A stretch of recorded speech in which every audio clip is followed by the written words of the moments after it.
Touch the leg. Welcome to Tibet This Week, our weekly news on Tibet, His Holiness the Dalai Lama and Central Tibetan Administration. Top news of the week. His Holiness the Dalai Lama congratulates new President of Philippines. World Parliamentarians revives International Network of Parliamentarians for Tibet. Speaker and Deputy Speaker meet Chinese dissidents in New York. Sikyong chairs meeting of representatives of offices of Tibet in Washington, D.C. Central Tibetan Administration lists torture-related deaths in Tibet. Office of Tibet, Geneva raises Tibetan language rights violations. Office of Tibet, Brussels attends His Holiness the Dalai Lama's 87th birthday celebration. Tibetan women's team participates in first CONIFA Women's World Football Cup.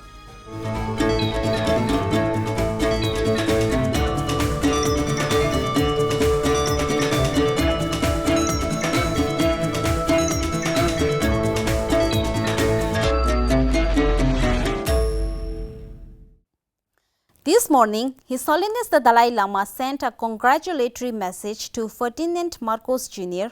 on becoming the President of the Philippines. Remembering the support from the people of Philippines soon after his arrival in exile through presentation of Ramon Magsaysay Award, His Holiness wished the new President in achieving success towards fulfillment of the aspirations of the Filipino people. The 8th World Parliamentarians Convention on Tibet concluded on Thursday last week with successful revival of the International Network of Parliamentarians for Tibet and adoption of the Washington Declaration and Washington Action Plan. The Washington Declaration and Washington Action Plan called on the parliaments to adopt legislation, resolution or motions, hold hearings and investigation at national and subnational levels to advance the Tibetan cause. The parliamentarians also vowed for coordinated actions with regard to upholding international law to respect and promote Tibetan people's rights to self-determination, treat Tibet as an occupied country and not a part of China, and work towards resolution of Sino-Tibetan conflict through dialogue. The details of the Washington Declaration and Washington Action Plan can be accessed on the Central Tibetan Administration's official website www.tibet.net. Speaker Khimpo Sonam Temple and Deputy Speaker Dolma Tsering Tekang of the Tibetan Parliament in Exile met with Chinese dissidents based in New York on Monday this week. The speaker briefed them on the evolution of Tibetan democratic polity in exile, and the deputy speaker spoke on the middle way policy of the Central Tibetan Administration. The Chinese dissidents in response praised the middle way approach, which is a win-win policy conceived by His Holiness the Dalai Lama for its far-sightedness, and said that Tibetans, Taiwanese and Hong Kongers should counter Communist China together. Sikyong Tsering chaired a meeting of representatives of offices of Tibet on Friday last week. Among other things, the two-day meeting deliberated on issue concerning diplomacy and advocacy works of the Voluntary Tibet Advocacy Group, VTAG, by the representatives in their respective host countries, and upcoming demographic survey initiative of the 16th Kasha. Sikyong also chaired an online meeting with 30 representatives of the Tibetan associations in North America that day. Sikyong emphasized the importance of undertaking a demographic survey, an initiative of the 16th Kasha. The collected data will be used as a standard measure for the implementation of political, administration, social, economic and welfare schemes, and most importantly, it will assist in an effective implementation of Central Tibetan Administration's endeavor towards e-governance. Sikyong also addressed the Tibetan communities of Vermont and Boston on Sunday last week, updating them on the recently concluded two-day Parliamentarians Convention on Tibet. On the International Day in support of victims of torture, Central Tibetan Administration's Human Rights Desk issued a report list of torture-related deaths in Tibet from 2008 to 2022.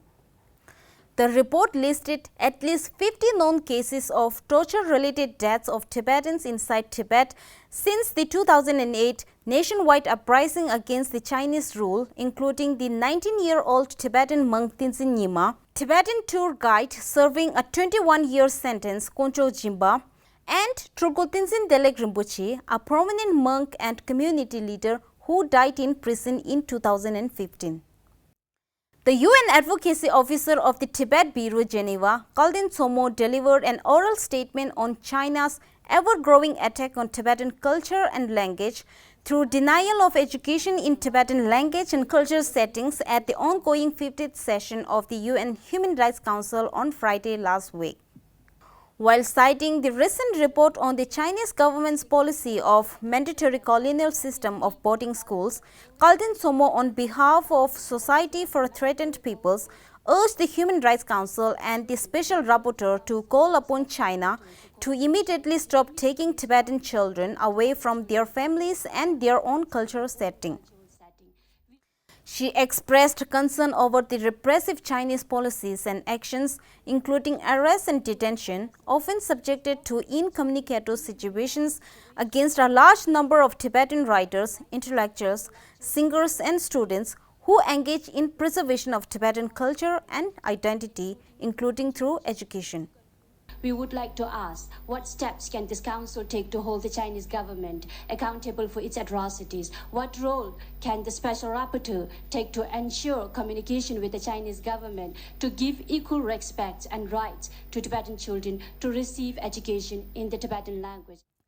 Tibetan community of Switzerland and Liechtenstein held a demonstration against the Chinese government's continued suppression of fundamental freedoms in Tibet on Friday last week, paralleling the ongoing 50th UN Human Rights Council session. Long live Dalai Lama! Long live Dalai Lama! Long live!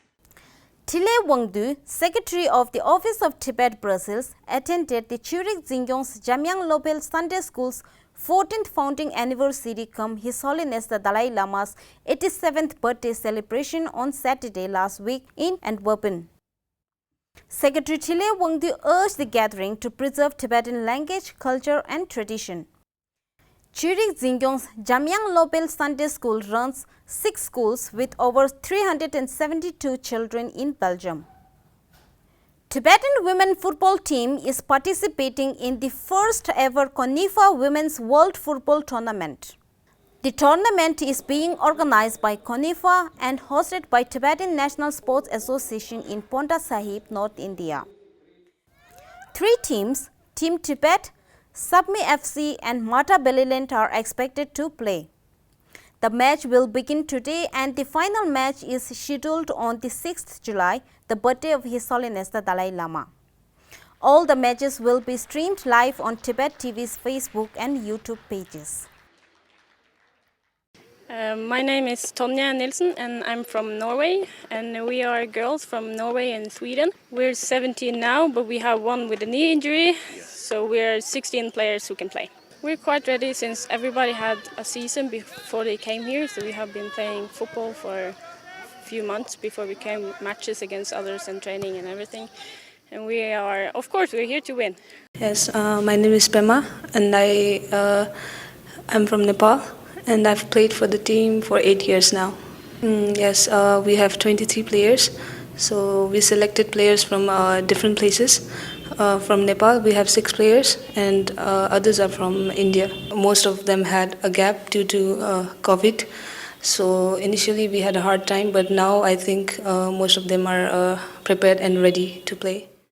That is all for this week. See you next time and have a great weekend.